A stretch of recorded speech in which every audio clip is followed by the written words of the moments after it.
Viewers watching the BBC's coverage of the Women's European Championships football tournament noted the very odd reaction of the BBC presenter, who was reading out a script, to England beating Norway the previous night. An historic 8-goal victory for England last night as the Lionesses secured their place in the quarter-finals. But it wasn't enough just to celebrate England's victory. No. You see, the team may have won 8-0, but they did so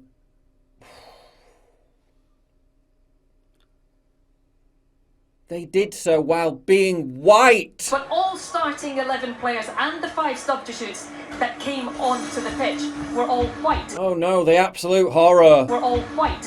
And that does point towards a lack of diversity in the women's game in England. White people in England, a country with an 85% white population. All white. How awful! The BBC was noticeably less perturbed about the lack of diversity on display when the British women's 4x100 metres relay team competed at the Tokyo Olympics. Strangely enough, I've also never heard them highlight the serious problem which is the lack of diversity within the Ghanaian national women's team, or the Nigerian national women's team, or the Pakistani national women's team. What's next? Is the BBC going to do a segment on the shocking lack of diversity within the UK grime scene? Perhaps they're just too busy telling us that the English countryside is racist because 98% of the people who live there are white. Thing is, there are 3 non-white players on the England women's football team. Presumably they just weren't good enough to get in the squad on that night. But 3 players out of a 23-player roster represents about 13% of them being non-white, which mirrors almost exactly the demographic makeup of the country. So in reality,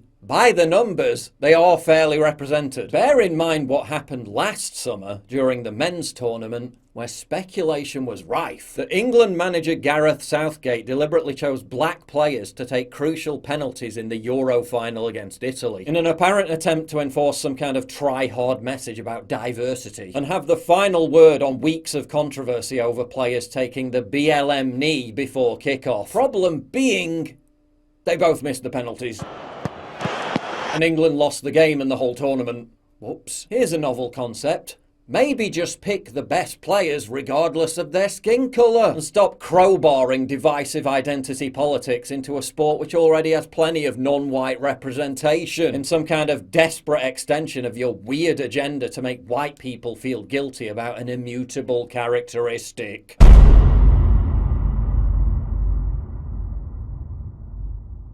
To get exclusive content, early access, behind-the-scenes stuff, and to personally interact with me, please sign up for my community at pauljosephwatson.locals.com.